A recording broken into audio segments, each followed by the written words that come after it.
The truck was actually coming from Ring Road. It missed a step. So as it was trying to gather itself, it fell.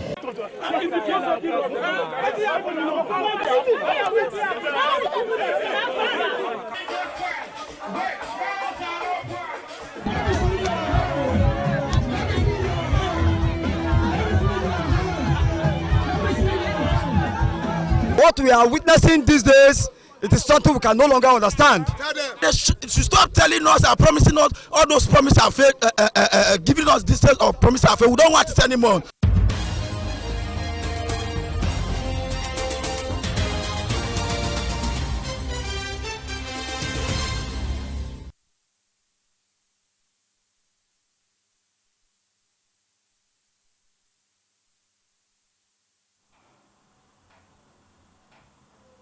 Good evening and thank you for joining us on BTV Major News at 6. My name is Zainab Mohammed. Now the news in details. Edo State Governor Senator Mondo Pebolo says his administration is steadily building a new Edo where citizens will enjoy good governance driven by massive infrastructural developments to grow and boost the state's economy. The governor stated this while speaking to journalists after an inspection tour of several roads and drainage projects across Edo South Senatorial District. BTV News senior reporter Best Orator has details.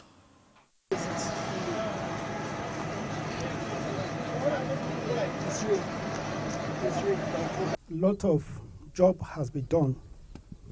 I'm so impressed with Sapler Road. If you get there, you know that we have actually worked at Sapler Road. Inspecting the ongoing road and drainage construction, Governor of Edo State, Senator Mondo Pebolo, expressed satisfaction with the level of work so far done, particularly on Sapler Road and its surrounding corridors. According to him, the renewed hope agenda of President Bola Ahmed Tinubu is already manifesting in Edo State as residents begin to enjoy the dividends of democracy. Governor Pebolo, accompanied by the Special Advisor on Projects Implementation and Monitoring, Engineer Phoebe Williams-Bello, inspected projects at Ewohun, Amagba, Ogogobi, Orege, Sapler Road Bypass, Uhie Road, Okabe, the flyover bridge at Adesua Junction, Charismatic Renewal Road, Ubioko, and Ogede, Upper Ekama Road, among others. We're not going down. How far have we gone? No, we are not going far, just earthworks. And we are approaching the second area that we want to do ridge payment, and after we study also there how we can get a relief pond again.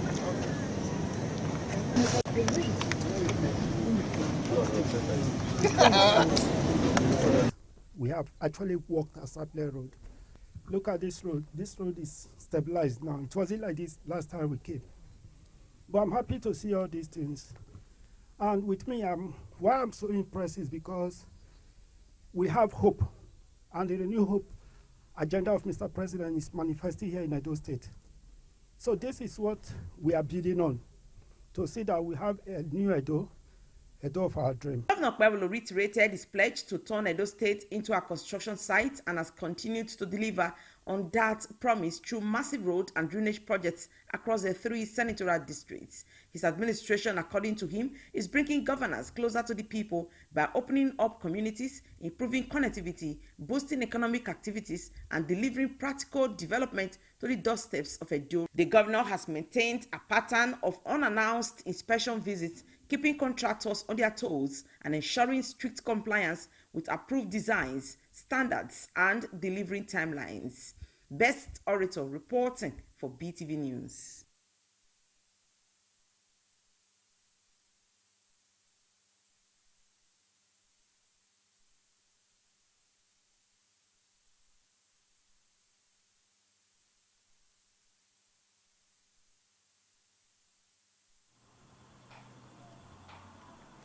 The annual scholarship program of the member representing Ovia Northeast Constituency 2 at the Edo State House of Assembly, Honorable Andrew Edobo Uzamehi, has been held. The scholarship program is aimed at supporting students to enroll for the West African Examination Council and NECO in different public schools in the constituency. Beetv News Best Orator reports that the event brought together school administrators, community leaders, parents and students from Iguadolo Secondary School, Utoka Grammar School, Okada Grammar School and several others. The report.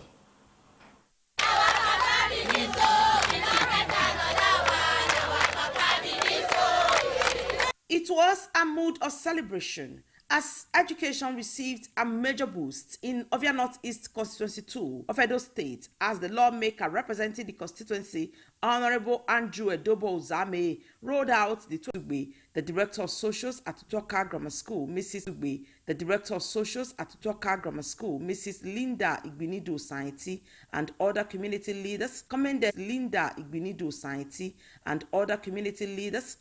the facilitator for his forward-thinking approach, describing the scholarship program as a motivation for students to strive for academic excellence. I did very grateful for this kind gesture. Almighty God will elevate you to a status that at the evening of your life, when you see that and count your blessings one after the other. I really wish to thank you, sir.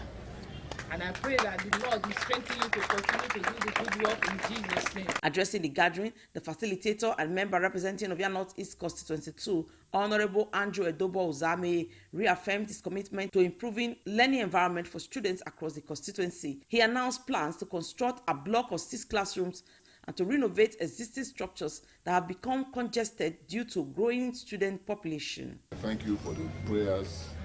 I thank you so much for the feedback, positive feedback that I get from all of you, and that's the motivating part of it.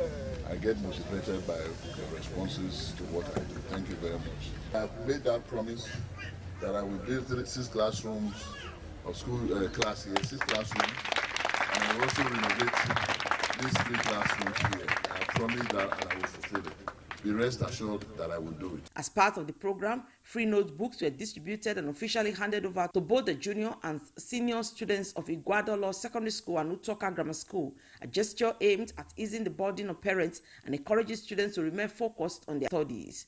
Honorable Zabe also made a special promise to the head girl of Iguadolo Secondary School, assuring her of a reward if she excels with outstanding results in the forthcoming WAEC examinations. Please, every child should have 2 I think there's a surplus.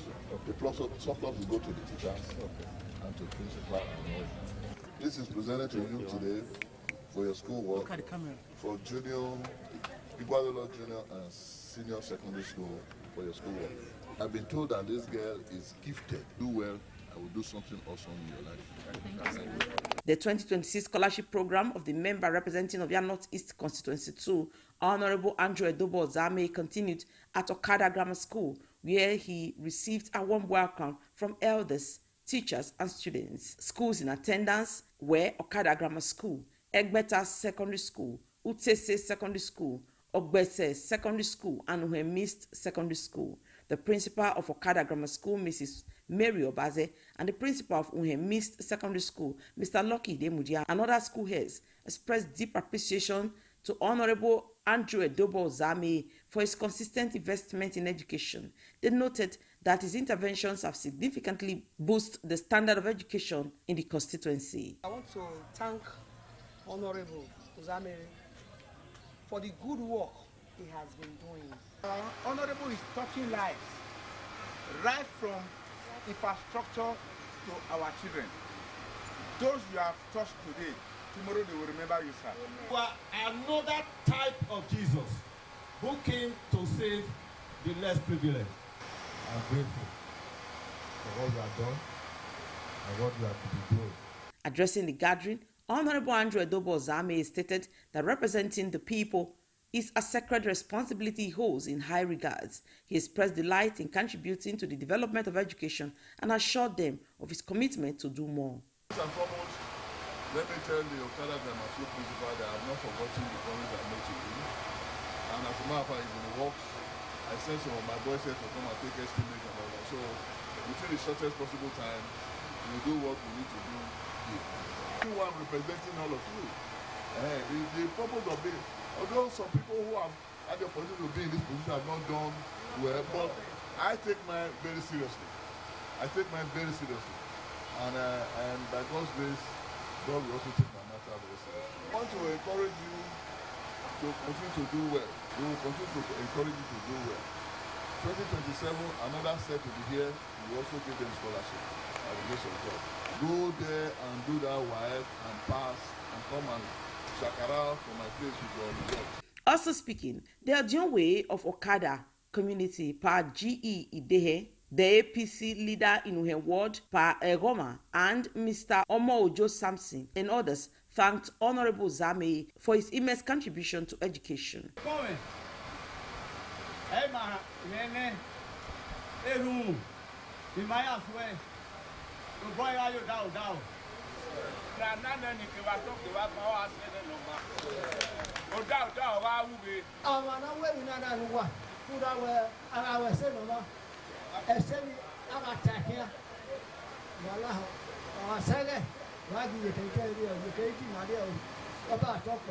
In an interview, Honorable Andrew Edobo Zamere emphasized that education remains the key to success and the greatest legacy any parent can give to a child. He explained that his commitment to education aligns with the broader vision of Edo State Governor Senator Monday Okpebholo, who prioritizes the welfare of school children and in making sure that no child is left behind. He reiterated his resolve to provide more conducive learning environment for students across the constituency. Education is the key to success and is the best legacy any parent can give a child.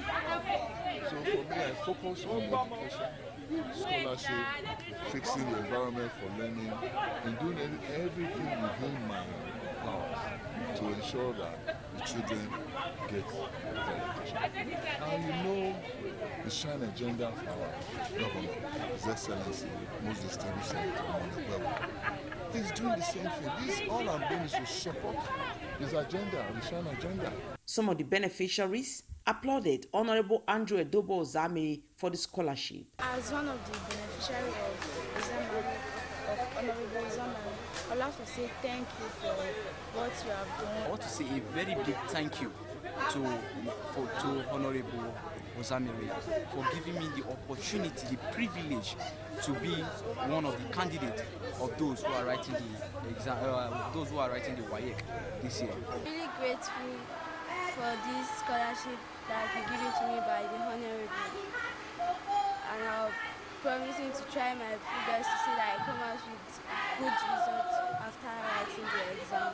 Other schools that benefited from the scholarship program of Honorable Andrew Edobo Zamere are Ogede Secondary School, Ipiti Secondary School Gelegele, Ugoton Secondary School Ugoton, Amide Secondary School Ekewan Barracks, Ugbine Secondary School Ugbine, Ikoro Secondary School Ikoro.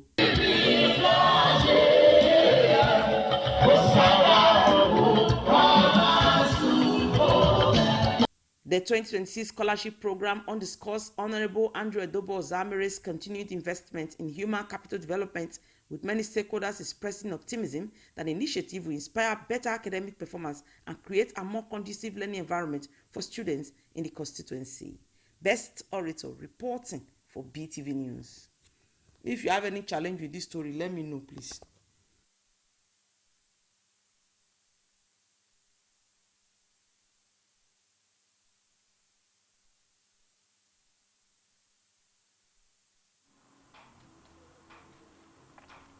Edo State Governor Senator Monday Okpebholo has approved a minor reshuffle in the Edo State Executive Council as part of the ongoing efforts to strengthen governance, enhance service delivery, and promote greater efficiency in the administration of state affairs.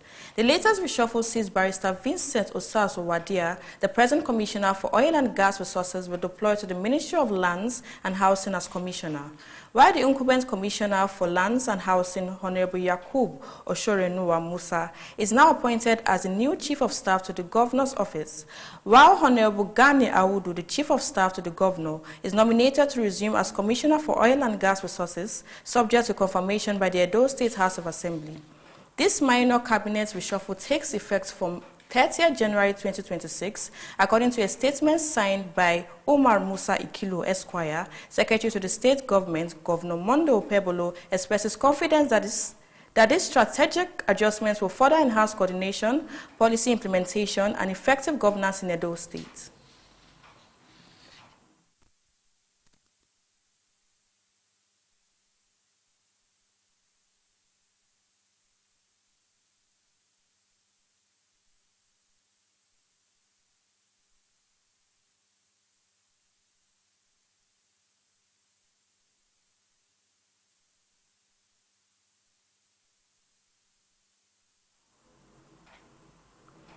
Edo State government has expressed its commitment to tackling street begging in collaboration with Arawa community leaders, religious institutions, and traditional rulers. Commissioner for Women Affairs and Social Development, Mrs. Eugenia Abdallah, emphasized the need for rehabilitation, protection, and empowerment of individuals on the streets rather than just clearing them. During a courtesy visit to Arawa leaders and the Chief Imam of Benin City Central Mosque, Abdallah highlighted the harsh realities faced by people on the streets, including neglect, exploitation, and abuse. She stressed that the government's approach goes beyond clearing streets, focusing on unlocking the potential of affected individuals through education and skill development. Traditional and religious leaders welcomed the initiative, pledging their support and cooperation. Alhaji Badamosi Saleh, chairman of the Arawa community, who also doubles as the senior special assistant to Oyo State Governor on Arawa security matters, and Alhaji Abdul Fatai Inabulele, chief imam of Benin City Central Mosque, emphasized the need for sustained collaboration to address street begging, citing social and religious principles.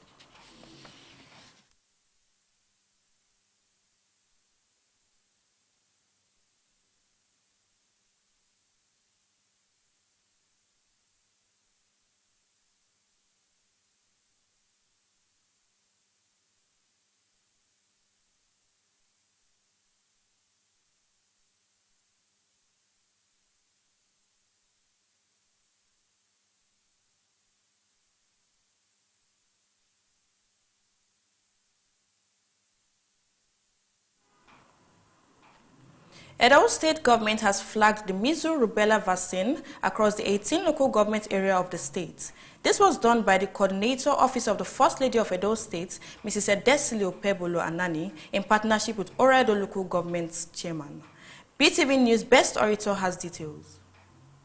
Speaking during the recent flag-off of the measles rubella vaccine, the First Lady of Edo State, Mrs. Edesili Okpebolo Anani, decried the devastating impact of measles and rubella on children, describing the disease as dangerous but entirely preventable. She urged mothers and caregivers to fully embrace the immunization exercise in order to safeguard the future of their children. Mrs. Anani, however, commended the chairman of Oyo Local Government, Honorable Engineer Gabriel Iduseri, alongside other partners for their strong support, noting that with collective effort, measles will soon become a thing of the past in Edo State. I commend the Executive Governor of Edo State, His Excellency Distinguished Senator Mondo Okpebolo, for his remarkable effort in revamping the cold chain infrastructure after many years of extended deterioration. You know, these vaccines need to be kept at a certain temperature for them to be very effective. Also speaking, the Commissioner for Health, Dr. Siri Oshomole, expressed satisfaction with the level of organization and coordination of the exercise, assuring parents that the vaccines are safe, effective, and approved for use. By these children, because of one little mistake or one conspiracy theory, believing that when you take the vaccine, something will happen to the child, and then you destroy this child's destiny. All power belongs to God, all destiny belongs to God, but God has given us the wisdom to be able to think for ourselves and to work hard for a better future. No woman should lose a child at this stage. Others who spoke were the Commissioner for Women Affairs Edo State, Mrs. Eugenia Abdallah, as well as representatives of the World Health Organization and UNICEF. They reiterated their unflinching support for Edo State's child health initiatives. Edo State is showing leadership in the fight against vaccine-preventable diseases. The World Health Organization remains a committed technical partner, supporting surveillance, monitoring, and quality assurance to ensure that every community is reached. Advocacy is not a once and for all thing, it's a continuum. And as we go about the implementation, please let's remember, tell everybody, because these killer diseases are out there. And if we get it right at this level, we get it right at the national level. On his part, the acting chairman, Oyo Local Government, Honorable Engineer Gabriel Iduseri, expressed appreciation to His Excellency, the Governor of Edo State, Senator Mondo Okpebolo, for prioritizing quality health care in the state. He noted that the vaccination campaign aligns with the Project Shine agenda of the governor, particularly in the area of accessible and quality health care for all.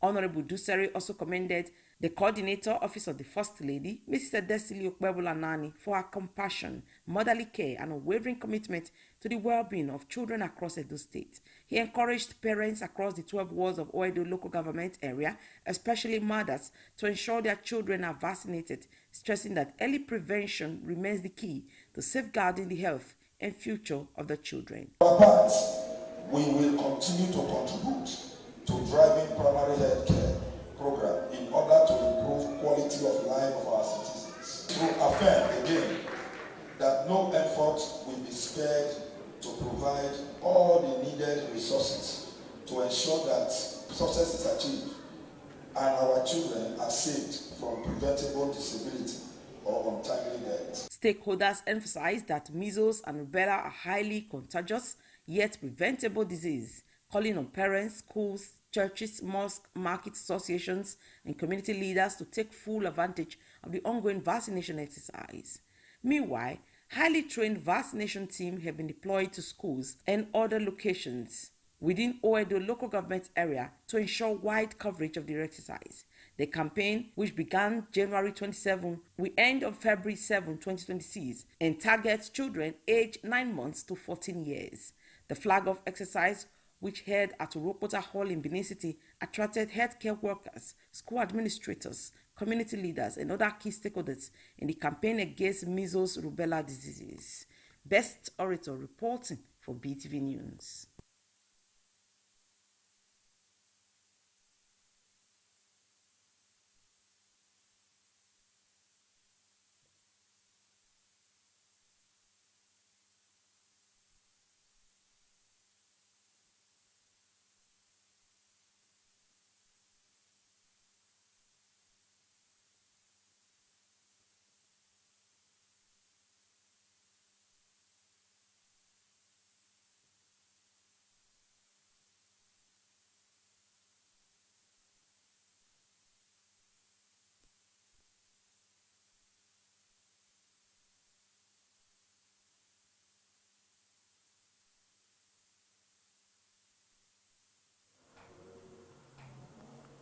A federal high court sitting in Ibadan, the Oyo State capital, has declared a null and void the purported National Convention of the People's Democratic Party held on November 15th and 16th, 2025. In the ruling by Justice Agomo, the court held that the purported National Convention of 15th and 16th of November 2025 held at Ibadan, the Oyo State capital, and all decisions which were their nullities.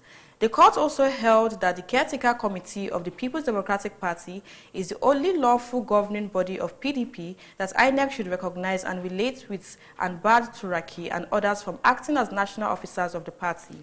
Also, the Federal High Court said the suit instituted by Turaki Group is a brazen attempt of the applicant to legitimize its illegalities, done in violation of subsetting court orders. He therefore said the application fails and is dismissed during the hearing.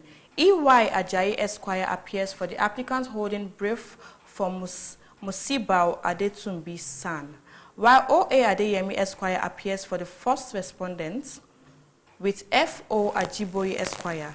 Chief Ferdinand O. Obi S.A.N., Dr. J.Y. Musa S.A.N., and D.K. Udenna Esquire appeared for the second to fourth respondents.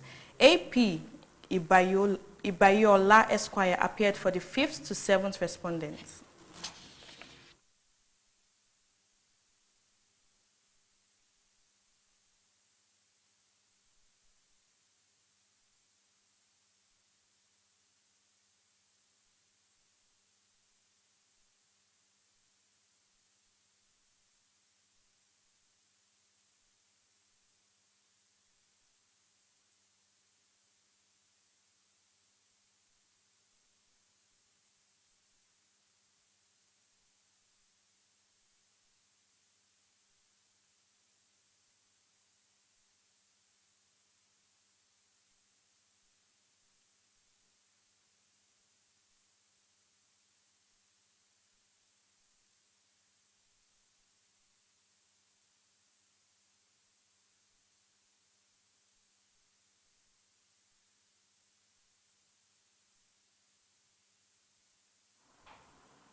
The executive chairman of the Oreado Local Government Council, Honorable Engineer Gabriel Odoseri, has held a ward-to-ward visitation across the 12 wards of the local government area as the APC e-registration exercise records growing participation.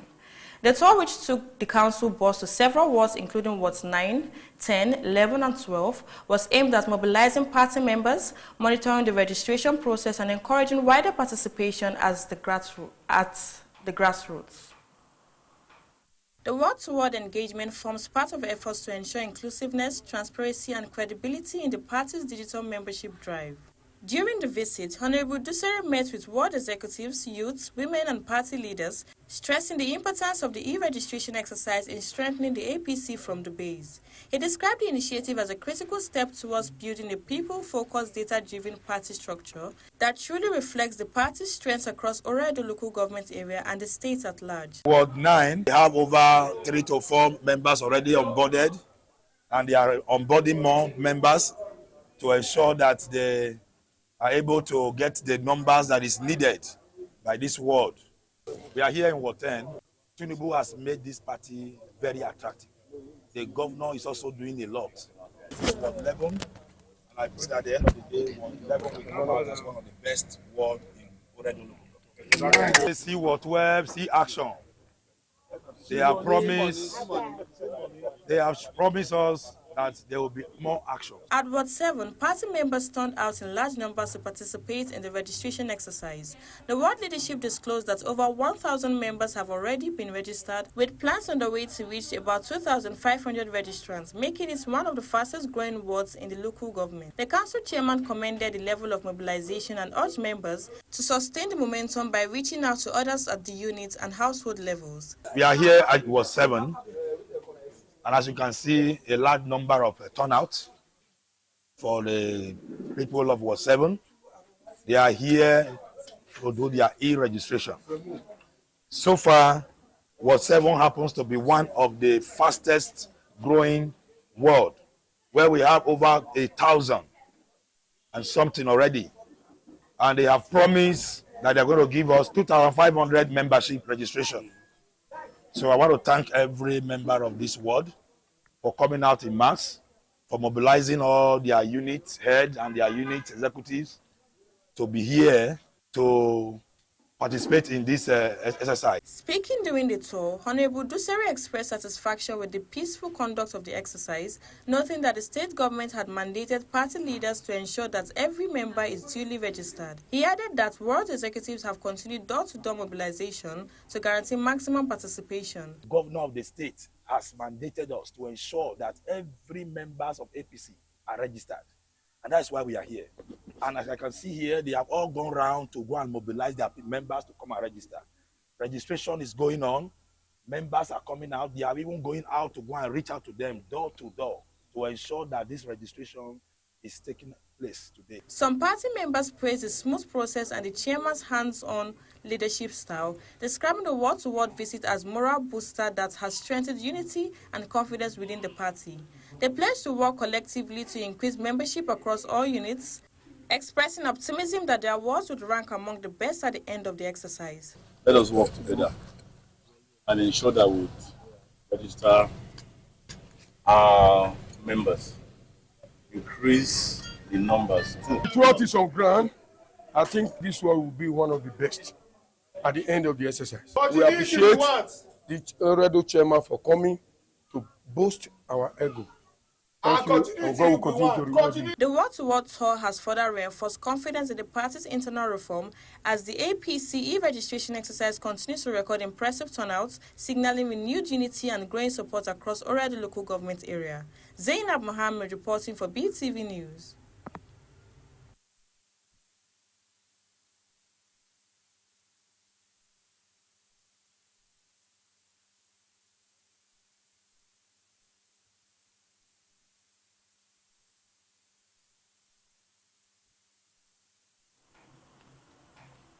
Governor Ayedatiwa has called on the All Progressive Congress to continue evolving as a party where rules are clear, processes are credible, and participation is guaranteed.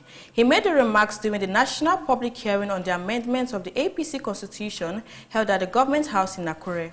The governor emphasized that strong institutions and adherence to due process are essential for sustaining the party's success and maintaining public confidence. He also reiterated the state's commitment to the founding ideals of the APC. Historic responsibility. It's good for a political party is to serve the aspiration of the people. So what our president is doing is to serve the aspiration of Nigerians. So the constitution is to make sure that our party is well sealed together. You know, a house that is not divided will not have problems. So that's the essence, so that we can be together. If we can't manage political parties, you cannot manage the country. And this is one of the fantastic things about the Tinubu government. A lot of people take it for weakness. It's not weakness. This government is willing to look at things, to give a second look, to give a third look to things, and is flexible insofar as those things serve the best interest of the ordinary.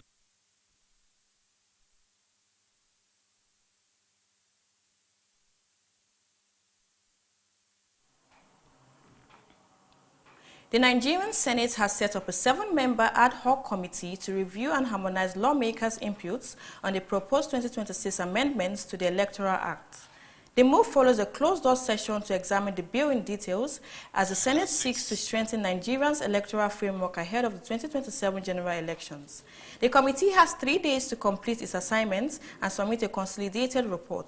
Key members include the chairman of the Senate Committee on Judiciary, Human Rights and Legal Matters, along with Adamu Alero, Aminu Tambua, Adams Oshomole, Danjuma Goje, Tony Woye, and Titus Zam.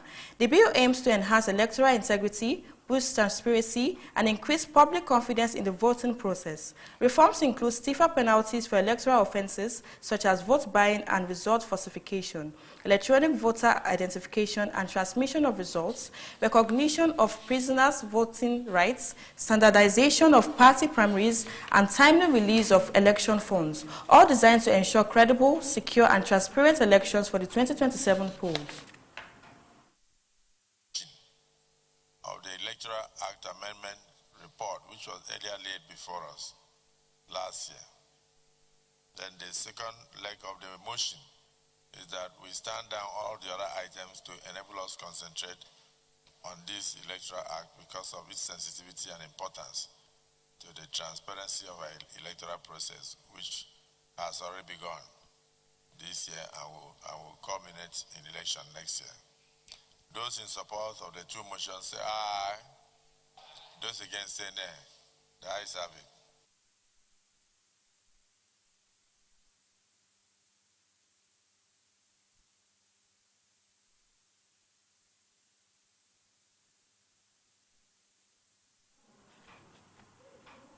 The Independent National Electoral Commission has called on traditional rulers in Ekiti State to support efforts to conduct a free, fair, and credible governorship election.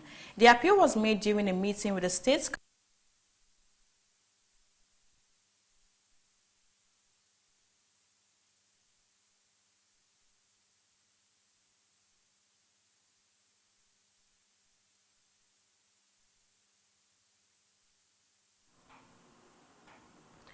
We'll be going on a short break. Do well to stay with us. 9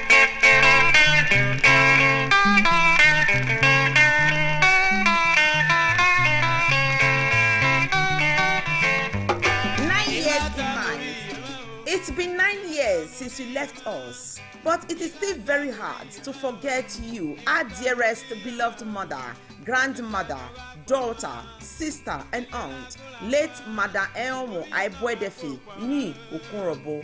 Dear mommy, your death 9 years ago created a vacuum that no one could fill. We miss you dearly, and we are thinking of you on this day and always. And it is so hard for us to bear. We miss your care, your advice, and your love. Thank you, mommy, for raising and caring for us. Thank you for imbibing good morals in us. Thank you for giving us the best life ever. You were a remarkable person, a loving wife, a caring mother, and a dependable grandmother who was friends to many people. We miss your smiles, care, and concern every day. We, your family of Okorobo and Beetv, both from Uronigwe, Ilorin local government area of Edo State, truly love you even in death, and we miss you dearly. Iye, continue to rest, our dearest mommy, until we meet again. Signed, Children.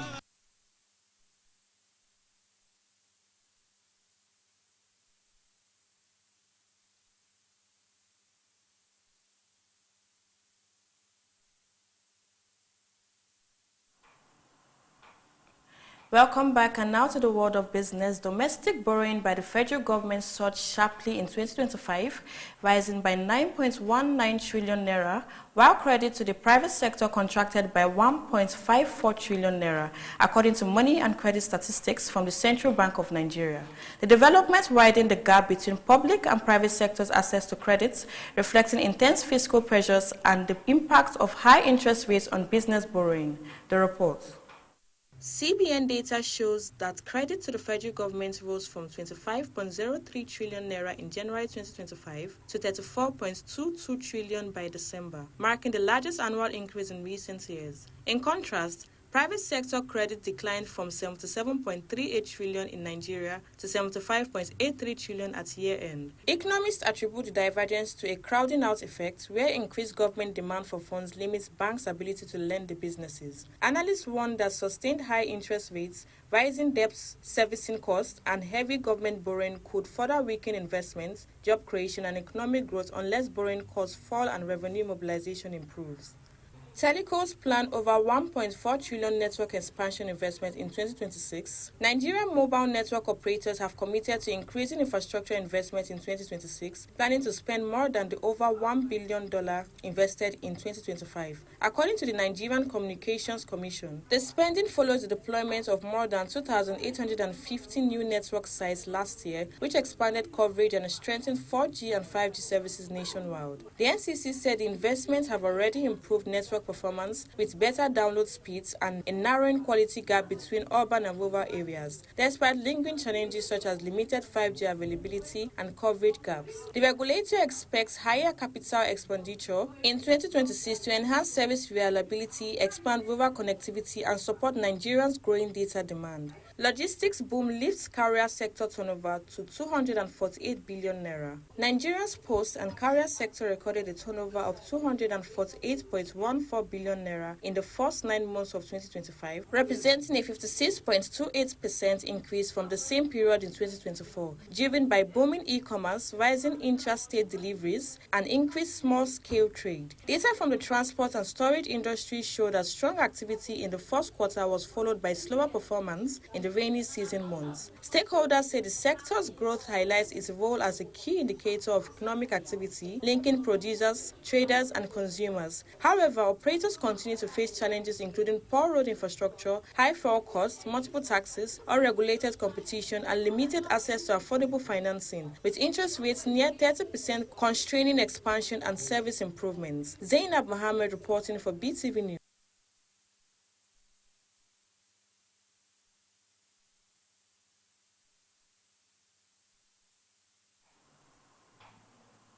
U.S. Border Czar Tom Homan said Thursday that Federal Immigration Agency Minneapolis will shift away from broad street sweeps and instead focus on targeted enforcement operations following intense public backlash and recent controversial incidents. The report.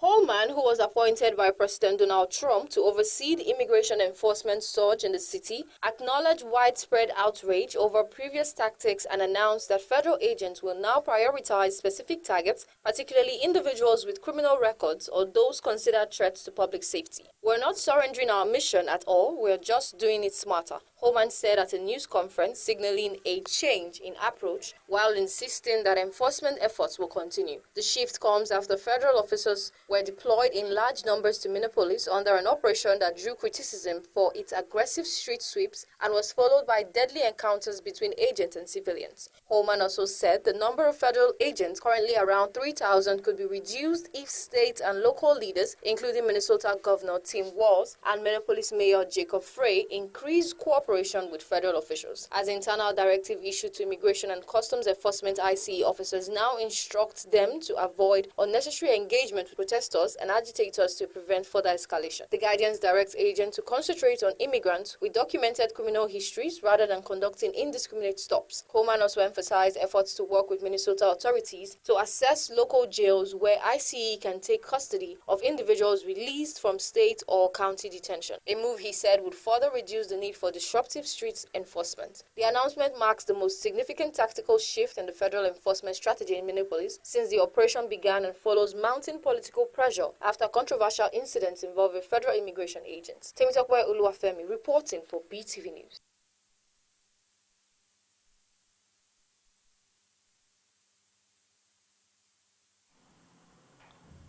Two-time Grammy nominee Arasta has revealed that Afrobeat superstar Burna Boy is a top choice for a future collaboration.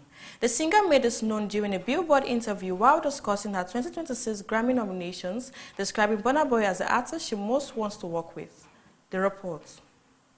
Arasta earned a Grammy nomination for Best African Music Performance for Jimmy Dat, her collaboration with Wizkid released in April 2025. She described the nomination as a moment of reassurance in her career, saying it affirmed her confidence and growth as an artist. The singer also spoke about the creative process behind the song, which samples 111 by Wyclef Jean and Mary J. Blake, noting she initially struggled vocally during recording. Arasta added that the track was first intended as a solo release before Wizkid joined. Looking ahead, she said she's working on new music and a book, added that global attention on African music shows it African's time. In another development, Nollywood actress Doris Ogala has alleged that her colleague Mercy Johnson prevented her from being cast in a movie at the peak of her career in 2012. Ogala claimed that filmmaker Ruth Kadiri told her that Mercy Johnson refused to act in any project that included her. Ogala said the revelation left her deeply emotional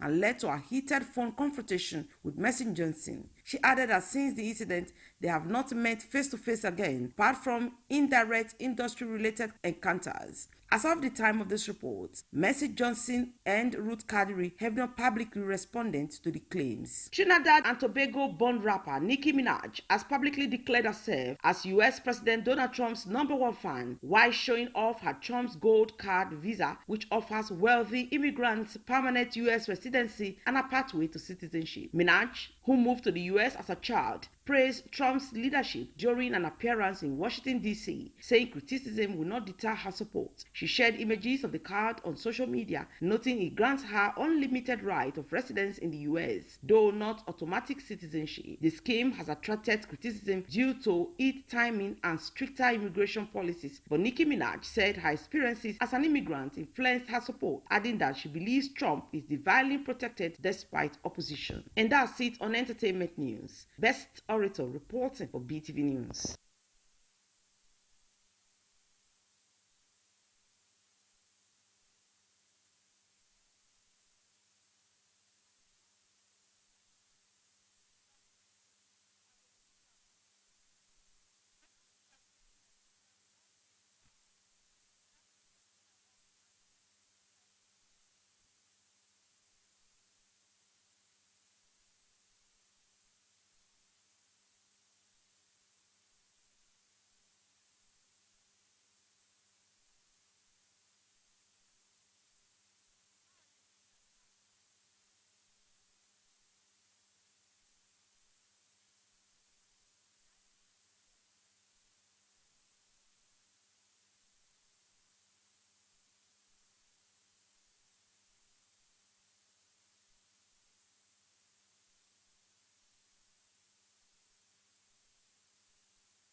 Thank you for staying with us on BTV Major News at 6. My name remains Zainab Mohammed.